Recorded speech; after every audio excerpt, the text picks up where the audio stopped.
Selamat datang di video ini. Pemerintahan Biden dan Partai Republik sedang melakukan negosiasi, namun belum mencapai kesepakatan mengenai plafon utang. Bencana ini akan berdampak dalam dua dimensi. Apa yang terjadi ketika perekonomian paling kuat di dunia, Amerika Serikat, ambruk karena kesombongannya? Dapatkah Barat bertahan dari dampak buruk ini jika AS gagal melunasi utangnya? Dolar akan kehilangan nilainya dan menjadi tidak lebih dari sekadar sampah kertas, sementara Tiongkok mengklaim tahta global untuk pertama kalinya. Keruntuhan finansial ini akan membalikkan seluruh sistem moneter internasional dalam sekejap, dan Tiongkok siap mengambil alih. Namun, apakah ini saat yang tepat bagi kita? Kita semua telah menantikan kehancuran negara-negara Barat dan berharap Tiongkok akhirnya mengambil posisinya sebagai pemimpin dunia. Mari kita cari tahu lebih lanjut. AS sedang berada di ambang krisis utang negara yang tak terelakkan, sebuah bencana yang akan mengguncang sistem keuangan global. Pada intinya, negara-negara Barat sedang berjuang untuk mempertahankan kekuasaan mereka yang mulai runtuh, sementara Tiongkok diam-diam mempersiapkan diri untuk dunia di mana Amerika tidak lagi dominan. Menurut Andy Schectman, perubahan ini tidak dapat dihindari dan konsekuensinya akan mengubah segala hal yang kita pahami tentang kekuatan global selama 25 tahun terakhir. Emas telah terbukti sebagai aset yang kuat, menggandakan kinerja perbendaharaan 10 tahun tanpa risiko pihak ketiga. Emas tidak memiliki risiko pihak ketiga, karena bukan merupakan tanggung jawab orang lain. Ketika negara-negara ini melepaskan perbendaharaan mereka yang tidak lagi berarti, mereka akan menyadari bahwa emas tetap unggul dalam kinerjanya dan tidak terpengaruh oleh inflasi atau gagal bayar. Dolar AS, yang telah menjadi tulang punggung sistem keuangan global selama beberapa dekade, kini berada di ambang kehancuran. Kegagalan utang negara akan menjadi pukulan terakhir bagi supremasi dolar, menjatuhkannya ke dalam keadaan tidak berharga. Perekonomian yang bergantung pada dolar akan ikut hancur, tabungan mereka akan menguap, dan sistem keuangan mereka akan kacau. Negara-negara yang bergantung pada dolar sebagai jaminan stabilitas akan menghadapi kehancuran total. Hiperinflasi akan melanda negara-negara ini, membuat barang-barang kebutuhan sehari-hari tidak terjangkau. Sementara negara-negara Barat masih percaya bahwa mereka bisa bertahan, situasinya hampir menggelikan. Selain itu, jatuhnya dolar akan membawa konsekuensi psikologis dan geopolitik yang mendalam. Ini tidak hanya akan mempengaruhi neraca bank atau tagihan belanjaan rakyat Amerika, tetapi juga merusak kredibilitas hegemoni keuangan Barat yang telah berkuasa selama puluhan tahun. Barat, yang selama ini menggunakan kekuatan ekonomi mereka untuk mendikte peraturan perdagangan global dan mempersenjatai dolar melalui sanksi, akan kehilangan alat pengaruh terbesarnya. Negara-negara yang bergantung pada pinjaman AS dan perjanjian perdagangan yang berbasis dolar akan berjuang mencari sistem baru. Namun, Tiongkok telah lama bersiap untuk momen ini.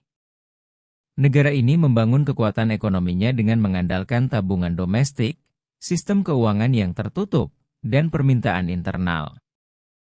Berbeda dengan AS yang mengandalkan investor asing dan utang yang tidak terkendali.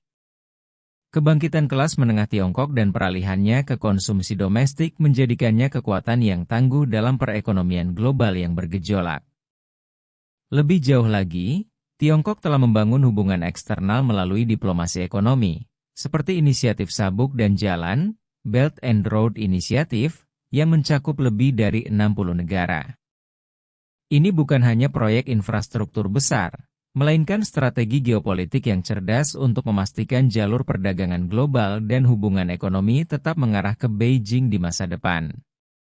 Tiongkok juga mempromosikan yuan sebagai alternatif global terhadap dolar, menciptakan perjanjian pertukaran mata uang dengan banyak negara, dan membeli cadangan emas untuk menstabilkan mata uangnya.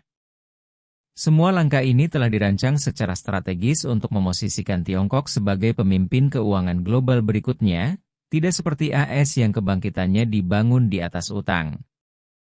Sebagai tambahan, beberapa negara telah mulai mengurangi ketergantungan mereka pada dolar. Negara-negara ini telah menjadikan perdagangan dengan dolar ilegal, dan mereka juga mengeluarkan cadangan dolar dari bank-bank mereka. Mereka bahkan berusaha mengusir pasukan koalisi barat dari wilayah mereka, menandai pergeseran besar dalam keseimbangan kekuasaan global. Dengan demikian, Tiongkok siap untuk menghadapi dunia pasca Amerika, di mana dolar tidak lagi menjadi mata uang utama. Sebelum melanjutkan lebih jauh, beritahu kami apakah Anda menyukai videonya. Jika ya, silakan klik suka dan bagikan, dan mari kita lanjutkan. Kebangkitan Tiongkok tampaknya tak terhindarkan, namun pertanyaannya adalah bagaimana perdagangan global akan kembali selaras seiring dengan berkurangnya konsumsi Amerika. Pasar konsumen AS telah lama menjadi kekuatan pendorong di balik perdagangan global. Negara-negara di seluruh dunia telah membangun ekonomi mereka dengan mengandalkan ekspor ke konsumen Amerika.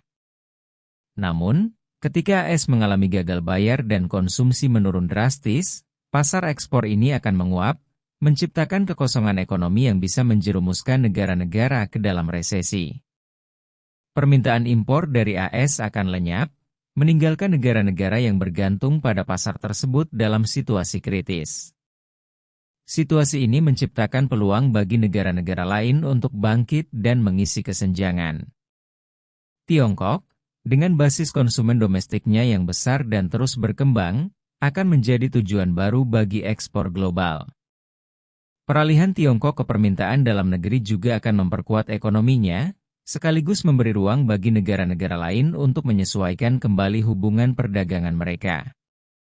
Negara-negara di Asia, Afrika, dan Amerika Latin, yang sebelumnya memandang AS sebagai mitra dagang utama, akan mulai beralih ke Tiongkok.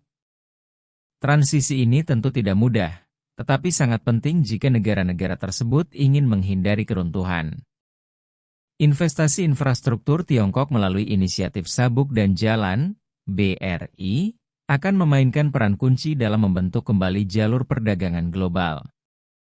Pelabuhan, jalan raya, dan jalur kereta api yang dibangun oleh Tiongkok akan menjadi arteri baru perdagangan internasional. Negara-negara yang terlibat dalam proyek-proyek ini akan semakin bergantung pada Tiongkok, tidak hanya dalam hal perdagangan tetapi juga dalam stabilitas dan keamanan ekonomi mereka. Selain itu, Tiongkok telah diam-diam membangun infrastruktur perdagangan digital melalui jalur Sutra Digital, yang mempromosikan e-commerce dan perdagangan digital yang melewati sistem tradisional yang selama ini dikendalikan oleh AS. Inovasi ini memungkinkan perdagangan global tetap berlangsung meski dominasi Amerika berakhir, dan Tiongkok berada di pusat dari perubahan tersebut. Namun, bagaimana dengan negara-negara yang telah mendolarisasi perekonomian mereka? Ketika dolar tidak lagi menjadi mata uang cadangan dunia, negara-negara seperti Ekuador, Panama, dan Zimbabwe akan menghadapi krisis besar. Perekonomian mereka sangat bergantung pada stabilitas dolar AS, dan ketika AS mengalami gagal bayar, mereka akan menyadari betapa rapuhnya situasi mereka.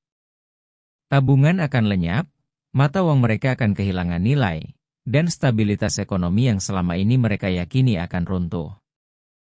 Sistem perbankan yang sangat bergantung pada AS akan mengalami pelarian modal dan hilangnya kepercayaan masyarakat.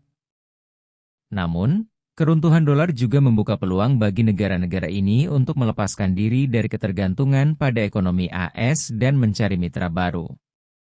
Tiongkok, dengan perannya yang semakin besar dalam keuangan global, kemungkinan besar akan menjadi penyelamat bagi negara-negara ini melalui perjanjian bilateral, investasi, dan paket bantuan. Tiongkok dapat menawarkan cara untuk menstabilkan ekonomi mereka dan membantu mereka bergerak maju di dunia pasca dolar. Pergantian kekuatan ini tidak akan mudah, tetapi sangat penting bagi negara-negara yang ingin menghindari kehancuran ekonomi bersama AS. Ini mungkin menandai akhir dari dominasi Barat, dan Tiongkok tampaknya siap untuk mengambil alih peran sebagai pemimpin dunia baru. Keruntuhan AS tidak hanya akan menjadi bencana finansial, tetapi juga mengakhiri era dominasi Barat atas sistem keuangan global. Eropa, yang selama ini terikat pada sistem yang sama, akan kesulitan mempertahankan relevansinya di panggung internasional. Keseimbangan kekuatan global akan bergeser ke timur, dengan Tiongkok memimpin dunia yang semakin multikutub. Negara-negara barat akan menjadi peninggalan masa lalu, sementara Tiongkok dengan jaringan perdagangan yang luas, stabilitas keuangan, dan kemitraan strategis akan menjadi jangkar dari tatanan dunia baru ini. Bersama sekutu-sekutunya, Tiongkok akan menantang dominasi barat yang sudah ketinggalan zaman, sementara AS akan tertinggal dengan sistem keuangannya yang hancur. Namun, dampak dari pergeseran ini tidak hanya terbatas pada ekonomi, tetapi juga akan merambat ke sektor keamanan dan geopolitik. Ketika AS kehilangan dominasi ekonominya, ia juga akan kehilangan kemampuannya untuk memproyeksikan kekuatan militer di seluruh dunia. Pangkalan-pangkalan militer AS, yang selama ini didukung oleh sistem keuangan global, akan semakin sulit dipertahankan. Sebaliknya, Tiongkok akan mengisi kekosongan ini dengan pengaruh ekonomi dan diplomatik, bukan dengan ekspansi militer terang-terangan. Ini adalah perubahan besar yang sedang berlangsung di depan mata kita. Dominasi Barat sudah memudar, dan masa depan adalah milik Tiongkok. Namun, pertanyaannya tetap, bisakah Barat bangkit kembali dari kehancuran ini? Ataukah Tiongkok sudah terlalu jauh di depan untuk dikejar? Hanya waktu yang akan menjawab. Bagaimana pendapat Anda mengenai video ini?